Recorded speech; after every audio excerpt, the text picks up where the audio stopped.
Hello everyone, welcome to G centric. और अब सबसे जो इंपॉर्टेंट टॉपिक है पूरे पावर इलेक्ट्रॉनिक्स का, जो सबसे इंपॉर्टेंट फीचर है वो है थायरिस्टर। उसको हम लोग पढ़ेंगे। ये जो थायरिस्टर वर्ड है ना, ये इतनी बार मैं बोलूंगा पूरे पावर इलेक्ट्रॉनिक्स में कि आप सुन सुन के थक जाएंगे, क्योंकि जो भी चीज पढ़ेंगे आगे हम लोग देखिए। अभी तो हम लोग बेसिक सेमीकंडक्टर डिवाइसेस पढ़ रहे हैं, जो पावर सेमीकंडक्टर डिवाइसेस है उनकी इंफॉर्मेशन ले रहे हैं, और इन्हीं डिवाइसेस से अलग अलग सर्क्यूट्स में हम लोग इनका एप्लीकेशन देखेंगे। ये जो डिवाइसेस पढ़ रहे हैं इन्हीं का एप्लीकेशन हम लोग चॉपर, इन्वर्टर, रेक्टिफायर सब में देखेंगे। ठीक है, समझ में आया आपको? तो अब यहां पर जो थायरिस्टर है, अब ये इंपॉर्टेंट तो है ही है, साथ में कहां के गेट एग्जामिनेशन के लिए भी इंपॉर्टेंट है, साथ में जो कॉलेज में स्टूडेंट्स हैं उनके लिए बहुत ज्यादा इंपॉर्टेंट है, क्योंकि यहां से बहुत सारे सेमेस्टर में वाइवा क्वेश्चन भी पूछे जाते हैं, और आपके सेमेस्टर में जो मिड टर्म एग्जामिनेशन या सेमेस्टर का जो सेमेस्टर एग्जाम है वहां पर भी यहां से क्वेश्चंस अच्छे खासे पूछे जाते हैं। तो ये टॉपिक अब थोड़ा सा लंबा चलने वाला है, बहुत डिटेल वर्जन में हम लोग पढ़ेंगे। इतना डिटेल भी नहीं पढ़ेंगे जितनी हमें हमारी कॉम्पिटिटिव एग्जाम्स के लिए जरूरत है। गेट निकल जाए, ईएससी निकल जाए, और जितने भी दूसरे एग्जाम से टेक्निकल फील्ड के वो निकल जाए, उतना डिटेल में हम लोग जाएंगे। ठीक है, अब सबसे पहले समझते हैं कि जो थायरिस्टर है, ठीक है, मैं बहुत अच्छे से पढ़ाऊंगा, मैं आपको पूरा सीक्वेंस लिखवाऊंगा कि इस टॉपिक, क्योंकि जब भी देखिए जो मशीन और पावर सिस्टम मुझसे पढ़ रहे होंगे उनको पता होगा कि जब भी मैं कोई बहुत 3-4 घंटे चलने वाला जो कोई टॉपिक होता है तो उसका पहले एक शॉर्ट रोड में बता देता हूं कि कैसे इस टॉपिक को पढ़ेंगे। तो सेम मैं थायरिस्टर में भी क्या करूंगा, थोड़ा सा इंट्रोडक्टरी लेक्चर के बाद आपको एक टॉपिक वाइज लिखवा दूंगा कैसे हम लोग इसका आगे टॉपिक पॉइंट टू पॉइंट कैसे पढ़ने वाले, ताकि दिमाग के अंदर क्या रहेगा, क्लियरिटी रहेगी आपको कि क्या चल रहा है। नहीं तो मैं डायरेक्ट पढ़ाना स्टार्ट कर दूंगा तो बीच में आप कहीं गुम हो जाएंगे, सर क्या पढ़ा रहे हैं ना। चलिए, तो सबसे पहले थोड़ा सा इंट्रोडक्शन की बात कर लेते हैं और हिस्ट्री की बात कर लेते हैं कि थायरिस्टर की चर्चा सबसे पहले कब चली, कैसे चली, कहां से ये नाम जो एग्जिस्टेंस में आया, ये कैसे आया। तो थायरिस्टर आने के पहले एक ट्रांजिस्टर पहले से था। ट्रांजिस्टर,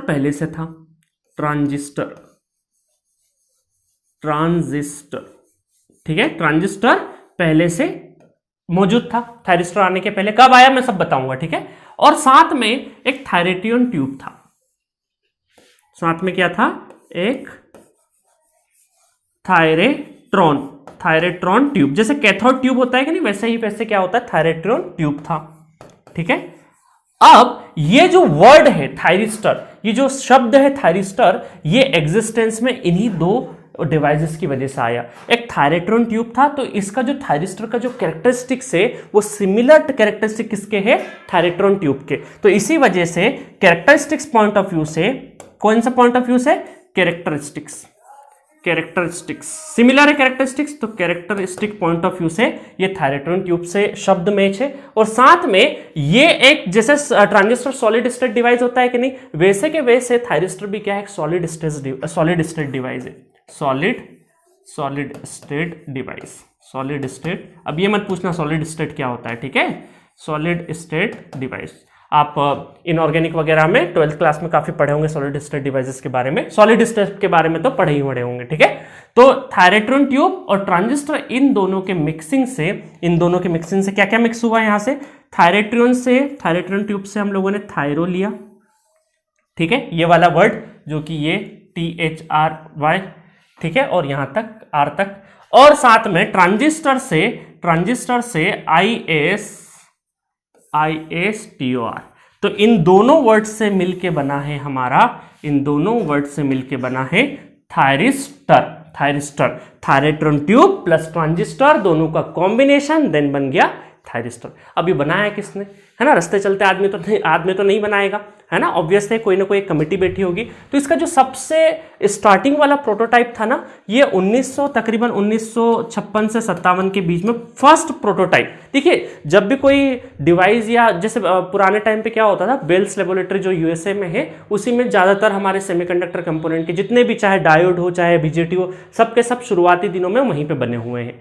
तो वहां बेल्स लेबोरेटरी के ही ये उपज पूरा का पूरा, और ये जिसका जो फर्स्ट प्रोटोटाइप था, एकदम ओरिजिनल नहीं बना था। शुरुआत में एक रॉ डिवाइस बनता है, उसमें कुछ ना कुछ गड़बड़ होती है तो फिर उसको सुधारते हैं। तो फर्स्ट जो प्रोटोटाइप है वो एग्जिस्टेंस में 1956 से 57 के बीच में आया था। और फिर क्या हुआ, ये जो डेफिनेशन है थायरिस्टर की किसने दी है, the definition of thyristor was given by IES, international electrotechnical commission. ठीक है, नॉट IES, IEC, सॉरी गड़बड़ हो गई यहाँ पे, IES नहीं IEC आएगा। ठीक है, IEC।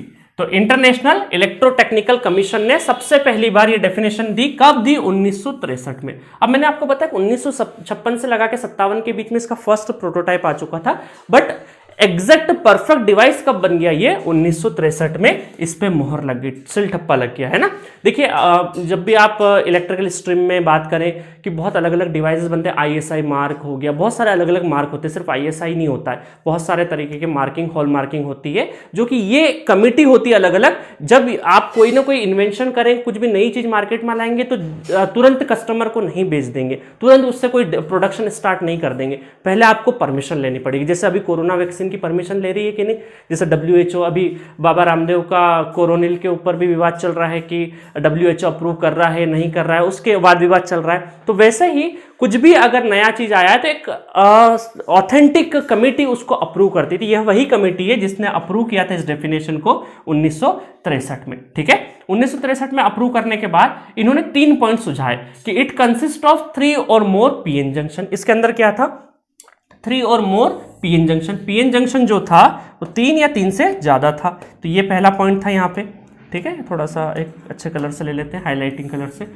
उसके बाद क्या था? सेकंड पॉइंट क्या था? इट हैज 2 स्टेबल स्टेट, एक ऑन होगा दूसरा ऑफ होगा, 2 stable state on end of. और एक पॉइंट कौन सा है? 3 और मोर पीएन जंक्शंस रहेंगे। ये 2 पॉइंट सुझाए, और इसमें बहुत सारे, इस पूरी फैमिली में बहुत सारे डिवाइसेस आए। वो डिवाइसेस कौन कौन से हुए हमारे?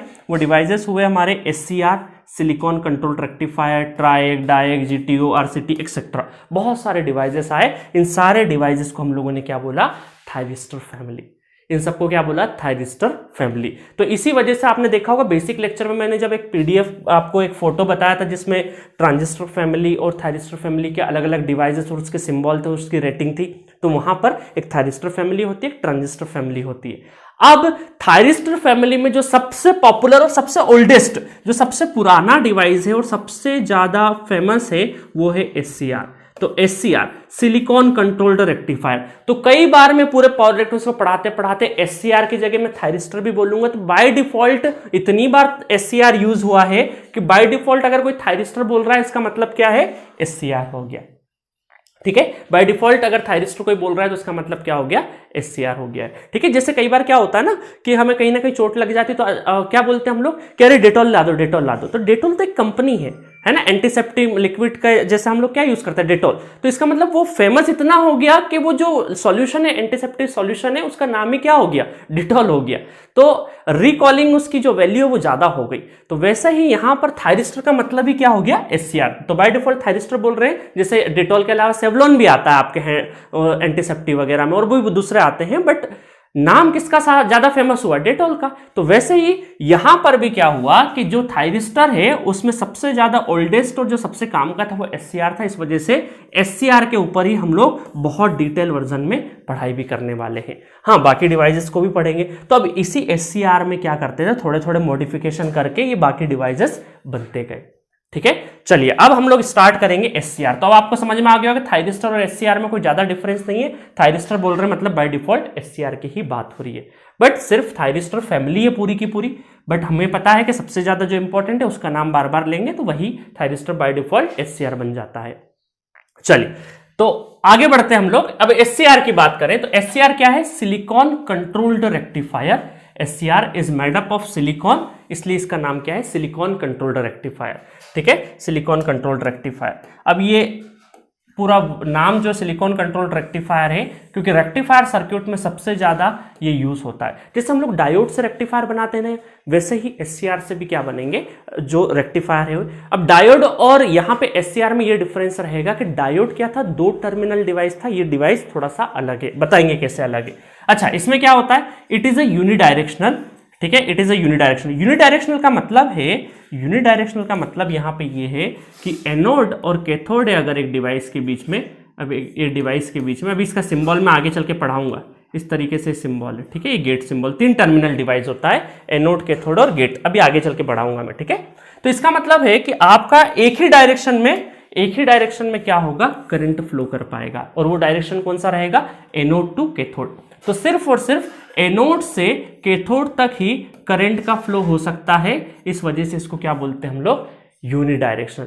कैथोड से एनोड करंट पॉसिबल नहीं है, तो इसी वजह से इसका नाम क्या कर दिया हम लोगों ने, यूनिडायरेक्शनल। तो कई बार एक 1 मार्क्स में क्वेश्चन आता है कि SCR क्या बाई डायरेक्शनल है या यूनिडायरेक्शनल, तो आप क्या बोलेंगे, यूनिडायरेक्शनल बोलेंगे। नेक्स्ट पॉइंट है, ये SCR क्या है, bipolar device, it is also bipolar device. Bipolar का मतलब क्या है, बाइपोलर का मतलब है कि ये फॉरवर्ड में भी फॉरवर्ड ब्लॉक भी कर सकता है वोल्टेज और रिवर्स ब्लॉक भी कर सकता है, मतलब ये फॉरवर्ड और रिवर्स दोनों साइड में वोल्टेज को ब्लॉक कर सकता है। अब ये समझ पा रहे होंगे ना, फॉरवर्ड ब्लॉक क्या बोल रहा हूं, रिवर्स ब्लॉकिंग क्या बोल रहा हूं, ये ऑलरेडी हमें 4 मोड स्विचेस के बता दिए हैं, इस वजह से मुझे दिक्कत नहीं आ रही। अब आप आसानी से समझ पा रहे हैं फॉरवर्ड ब्लॉकिंग किसको बोलते हैं, रिवर्स ब्लॉकिंग किसको बोलते हैं। तो ये बाइपोलर का मतलब है कि दोनों साइड में वोल्टेज को ब्लॉक कर सकता है। ठीक है, मैं थोड़ा सा जूम आउट कर देता हूं। नेक्स्ट इसकी जो रेटिंग है वो कितनी है, 10 किलोवोल्ट 3000 एम्पेयर और 30 मेगावाट तक ये ऑपरेट कर सकता है, 30 मेगावाट तक ऑपरेट कर सकता है। इसका मतलब है कि ये हमारे पूरे पावर सिस्टम नेटवर्क में भी यूज कर सकते हैं बहुत अच्छे से, जहां जहां हमें पावर इलेक्ट्रॉनिक्स डिवाइसेस यूज करने पड़ेंगे। ठीक है, अब जैसे यहां पर ये मैंने थोड़ी शॉर्ट इंफॉर्मेशन दे दी, ये बहुत काम के, एक एक पॉइंट बहुत काम का, क्योंकि यहां से क्वेश्चंस आते हैं। अब चलते हम लोग, अभी सिर्फ और सिर्फ इंट्रोडक्शन दे रहा हूं, अब हम बोलेंगे इसके ओरिजिनल कॉन्फ़िगरेशन की तरफ बढ़ेंगे हम लोग, ओरिजिनल कॉन्फ़िगरेशन की तरफ बढ़ेंगे। वो क्या है, it has a 4 layer 3 junction PNPN semiconductor device. ठीक है, PNPN सेमीकंडक्टर डिवाइस। अब 4 लेयर 3 जंक्शन, ये भी कई बार BRC वगैरह में डायरेक्टली क्वेश्चन आ जाते हैं। ठीक है, अब देखिए इसका जो ओरिजिनल कॉन्फ़िगरेशन है वो ऐसा है। इसमें क्या दे रखा है हमने, एक एनोड टर्मिनल, एक कैथोड, देखिए P+N-, P+ का मतलब क्या है, heavily doped P layer, N- मतलब कि लाइटली डोप्ड, P मतलब कि मॉडरेट, और N+ का मतलब है ये दोनों लेयर इस तरीके से होती है।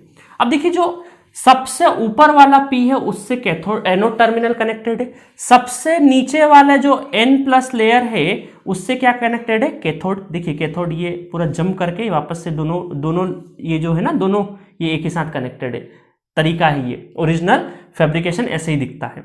और जो गेट टर्मिनल है वो आपका लोअर जो P है उससे कनेक्टेड क्या है, गेट टर्मिनल है, उससे कनेक्टेड क्या है, गेट टर्मिनल है। इसका मतलब हम ये बोल सकते हैं, इसका मतलब है कि यहां पर मेन टर्मिनल क्या है, एनोड एंड कैथोड्स, ये क्या है हमारे मेन टर्मिनल, मेन टर्मिनल है।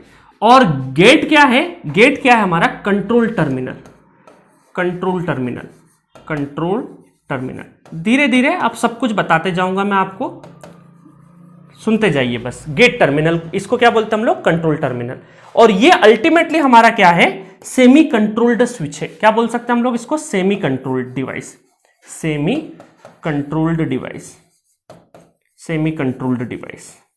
ठीक है, सेमी कंट्रोल्ड डिवाइस क्यों है, ये ऑलरेडी मैं आपको बेसिक्स में बता चुका हूं। फुल्ली कंट्रोल्ड, हाफ है ना, सेमी कंट्रोल का मतलब है कि इसको ऑन तो कर सकते हैं बट ऑफ नहीं कर सकते। इंटेंशनली इसको जब मर्जी चाहे तब हम लोग क्या कर सकते हैं, इस गेट टर्मिनल से, इस जो कंट्रोल टर्मिनल है गेट टर्मिनल से हम जब मर्जी चाहे तब इसको ऑन कर सकते हैं, बट ऑफ हमारे हाथ में नहीं है। ऑफ के लिए हमें फोर्सफुली हमें क्या करना पड़ेगा, इसको ऑफ करना पड़ेगा बाय कम्यूटेशन टेक्निक। इस वजह से इसका क्या नाम है, सेमी कंट्रोल। अगर ये ऑन और ऑफ दोनों कर सकते हैं, अगर हमारे इंटेंशनली हम जब चाहे जब ऑन कर सकते, जब चाहे जब ऑफ कर सकते, इसका मतलब क्या होता, वो फुल्ली कंट्रोल स्विच होता। बट इसका मतलब क्या है, अभी सिर्फ ऑन कर सकते हैं, ऑफ हमारे हाथ में नहीं, इस वजह से इसको क्या बोलते हैं, सेमी कंट्रोल डिवाइस। ऑलरेडी मैं बेसिक्स में पढ़ा चुका हूं। अब देखिए बार बार जब हम इसको यूज करेंगे ना एनालिसिस करते टाइम पे, तो ये वाला डायग्राम बड़ा डायग्राम होता है, इसको यूज नहीं करेंगे, डायरेक्ट ये सिंपल वाला डायग्राम यूज करेंगे जिसमें 4 लेयर बनी है, P+N- P N+। इनके सिग्निफिकेंस वगैरह सब कुछ बताऊंगा मैं आपको आगे चल के। और यहाँ पे एनोड, यहाँ पे कैथोड और गेट। अब ये देखो जो गेट होता है ना, यहाँ पे जो गेट है यहाँ से भी एक करंट सप्लाई होती है, IG सप्लाई, और ये P से कनेक्टेड होती है। देखिए नॉर्मली P से, ये P फैब्रिकेशन से कनेक्टेड है।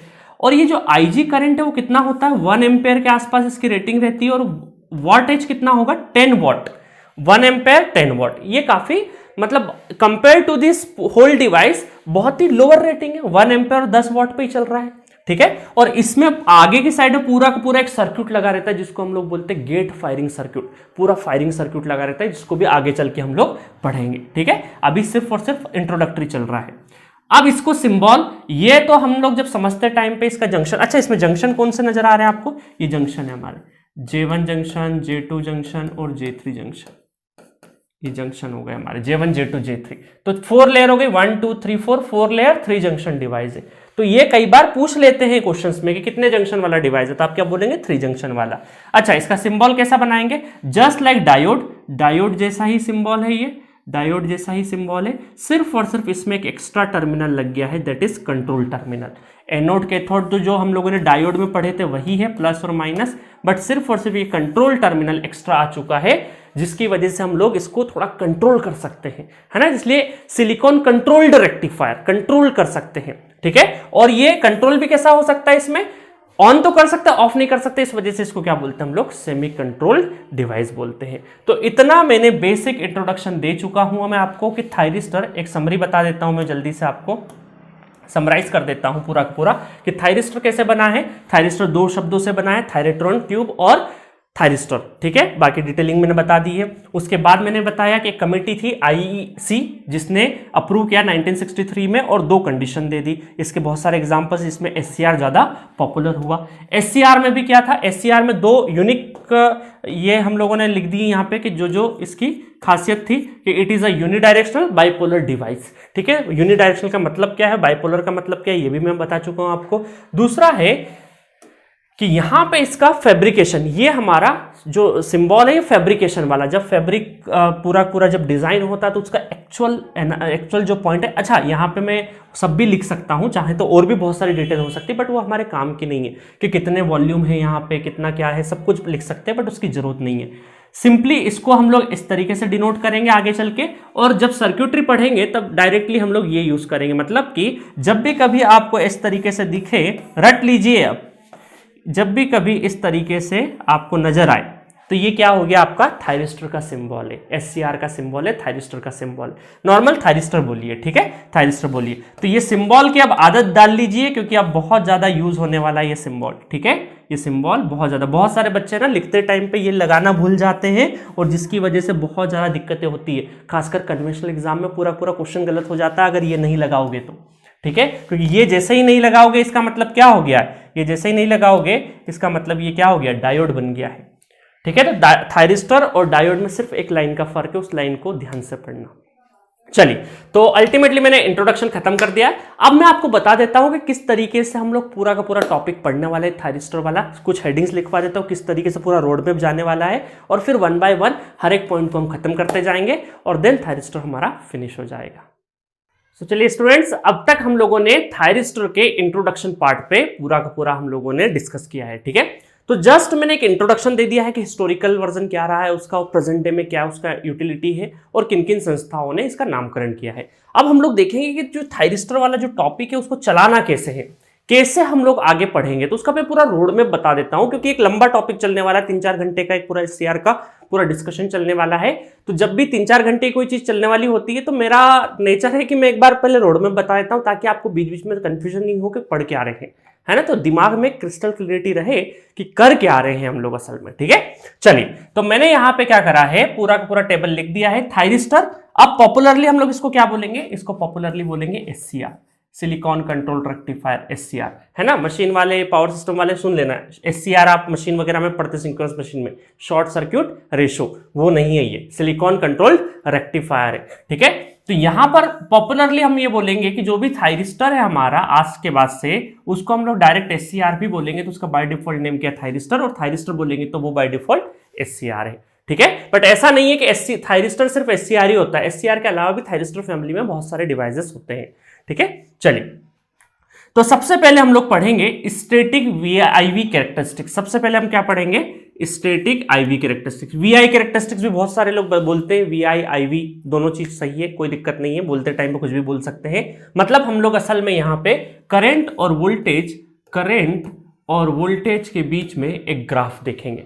ठीक है, जैसे हम लोग डायोड वगैरह का कैरेक्टरिस्टिक्स देखा था वैसे ही सिंपल इसका कैरेक्टरिस्टिक्स रहेगा, वो देखेंगे। बहुत इंपॉर्टेंट है पहला पॉइंट ये कैरेक्टरिस्टिक्स बहुत ज्यादा इंपॉर्टेंट है, यहां से क्वेश्चंस भी आपको आते हैं।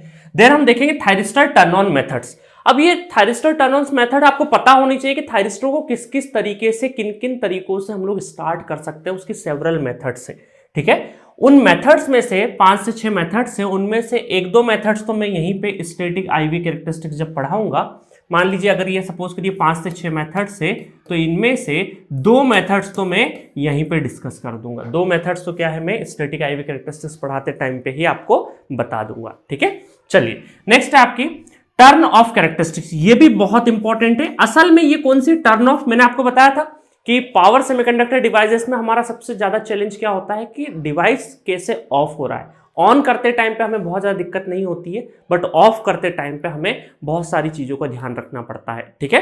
तो टर्न ऑफ कैरेक्टरिस्टिक्स को ही हम लोग क्या बोलते हैं, रिवर्स रिकवरी कैरेक्टरिस्टिक्स, जो कि डायोड में पढ़ी थी ना हम लोगों ने रिवर्स रिकवरी, सेम वही है बट थोड़ा सा डिफरेंस है यहां पे, ठीक है। क्या डिफरेंस होगा वो अभी हम लोग जब डिस्कस करेंगे तब पढ़ेंगे डिटेल में। तो रिवर्स रिकवरी कैरेक्टरिस्टिक्स का मतलब है कि टर्न ऑफ कैरेक्टरिस्टिक्स। देन हम लोग टर्न ऑन कैरेक्टरिस्टिक्स भी देखेंगे, ठीक है। ये भी इंपॉर्टेंट है, टर्न ऑन कैरेक्टरिस्टिक्स भी इंपॉर्टेंट है, ये कॉलेज में भी बहुत बार पूछी जाती है टर्न ऑन कैरेक्टरिस्टिक्स। देन आपकी gate characteristics. As such gate characteristics बहुत ज्यादा इंपॉर्टेंट नहीं है, बट क्या है थायरिस्टर अगर हमें सिलेबस में मेंशन है, थायरिस्टर अगर हमें सिलेबस में मेंशन है तो कहीं से भी कुछ भी क्वेश्चन आ सकता है, कहीं से भी कोई भी क्वेश्चन आ सकता है, तो हमें सबके लिए रेडी रहना पड़ेगा, ठीक है। Then protection of thyristor, protection of thyristor रहेगा, ठीक है, प्रोटेक्शन ऑफ थायरिस्टर रहेगा। प्रोटेक्शन ऑफ थायरिस्टर में बहुत अच्छे से देखिएगा ये, ठीक है, ये आपको गेट एग्जामिनेशन में बहुत ज्यादा काम का नहीं है protection of thyristor, but other than GATE examination में यहां से सीधे सीधे क्वेश्चन पूछ लेते हैं, थ्योरेटिकल क्वेश्चन सीधे सीधे पूछ लेते हैं। देन आपका लास्ट में आएगा series parallel operation of SCR, ठीक है। तो ये सारी चीजें हम लोग पढ़ेंगे। आई होप आपको नजर आ रहा होगा, मैं थोड़ा सा जूम कर देता हूं ताकि और भी अच्छे से आपको नजर आए, ठीक है।